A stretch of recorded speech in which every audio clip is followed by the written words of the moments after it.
L'obiettivo di portare a Valdobbiadene, quindi una piccola città, bellissima cittadina collinare nel cuore del Prosecco, un master di cultura del cibo e del vino di Ca' Foscari, quindi una vera grande istituzione, è triplice. È un obiettivo che va nella direzione di soddisfare i tre player principali. I tre player sono l'istituzione Ca' Foscari, che vede sicuramente bene la possibilità di inserirsi nel territorio, un territorio così variegato e che può dare molti input come il Veneto. Dall'altra parte le imprese del territorio, che vedono la possibilità di creare attraverso questo master di cultura del cibo e del vino delle figure che nei prossimi decenni saranno i protagonisti delle proprie imprese e quindi lavorare nel lungo periodo.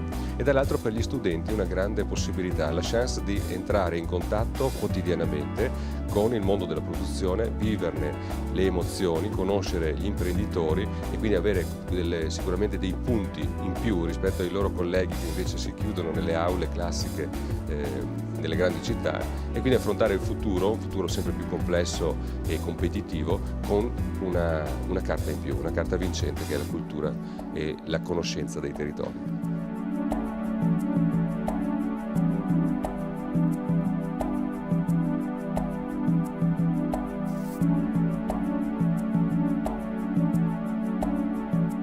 Oggi non basta più esibire sul mercato la merce, ma dobbiamo accompagnare questa offerta di prodotti straordinari di cui abbiamo disponibilità con una conoscenza che sia anche umanistica, cioè larga nel suo insieme, sia dal punto di vista tecnico sia dal punto di vista storico e culturale. Grazie a tutti.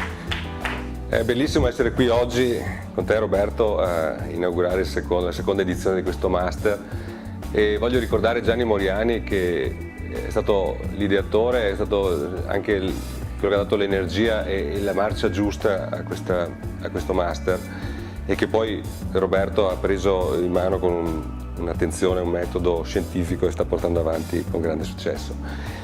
Ricordo che con Gianni Moriani all'Iris Bar qualche anno fa parlavamo di questo master che io già sostenevo quando era ancora nella sede veneziana, e dicevamo che aveva bisogno di un'idea nuova, di qualcosa di forte per essere rilanciato, e lì è nato il sogno di portarlo a Valdobbiadene. All'inizio era veramente un sogno, perché sembrava quasi di chiedere la luna di portare Ca' Foscari in una piccola città come Valdobbiadene. Invece si è rivelato poi fattibile, si è rivelato, io direi, un successo, perché ha dato molto di più di quello che ci aspettavamo all'inizio.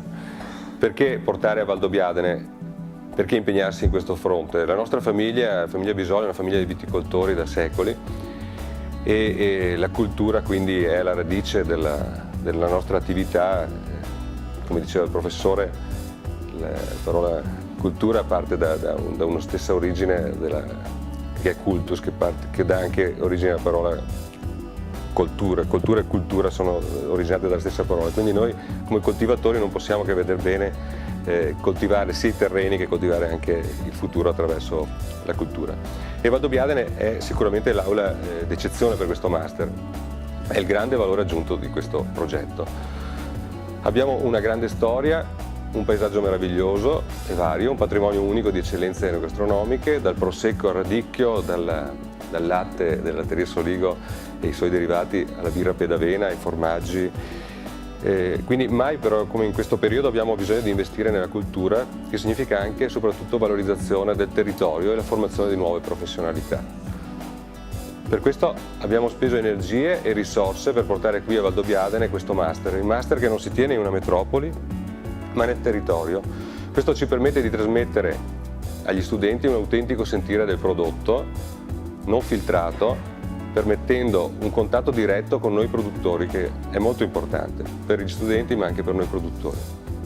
Così facendo, inoltre, vogliamo arricchire il territorio stesso, coinvolgendo i produttori del luogo e invitando la popolazione agli eventi collaterali al master, perché con il master si portano anche molte menti importanti, molti opinion leader, che diversamente non verrebbero a Valdobbiadene, e quindi è l'occasione anche per la popolazione di incontrare con eventi collaterali questi personaggi. È importante portare questi studenti a scoprire l'autentica filiera agroalimentare. Per svilupparci abbiamo bisogno di energie nuove, di idee giovani, di tanto entusiasmo. Il futuro non è facile, è un futuro di competizione, lo dico, ormai è abusato il termine globale, ma è la realtà.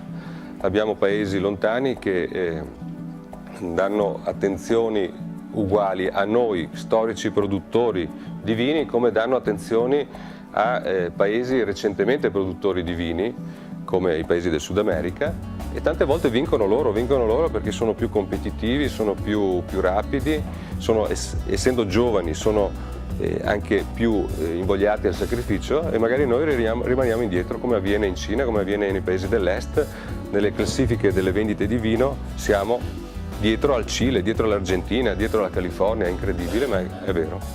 È questo, quindi dobbiamo assolutamente ritrovare tutte le energie e soprattutto la cultura per affrontare questi mercati lontani con grande entusiasmo e con grande energia, perché il cambiamento è rapido e chi non sa modificarsi, chi pensa che essere duri e puri nella propria posizione sia vincente, o chi pensa che altri strumenti come la storia possono essere dei baluardi unici e incrollabili, si trovano invece ad affrontare, perdendo, delle sfide con quelli che invece sanno cambiare, sanno modificare il proprio approccio al mercato più rapidamente.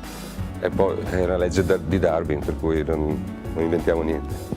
E la cura necessaria per formare un nuovo professionista è pari a quella che un imprenditore agricolo fa sì perché una pianta cresca e produca i frutti. È un lavoro pluriennale. Noi viticoltori pensiamo oggi ai vigneti del futuro, ci vogliono 5-10 anni per avere la qualità che ci serve, e quindi lavorare anche nella cultura agli stessi tempi che però purtroppo lo vediamo nella nostra pelle, il tempo passa velocemente, per cui dobbiamo sbrigarci anche su questo fronte.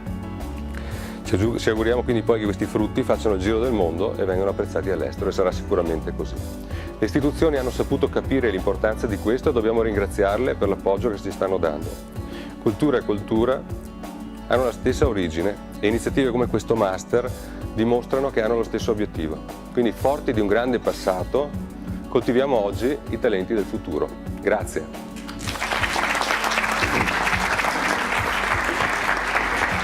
Grazie Gianluca Picciolo.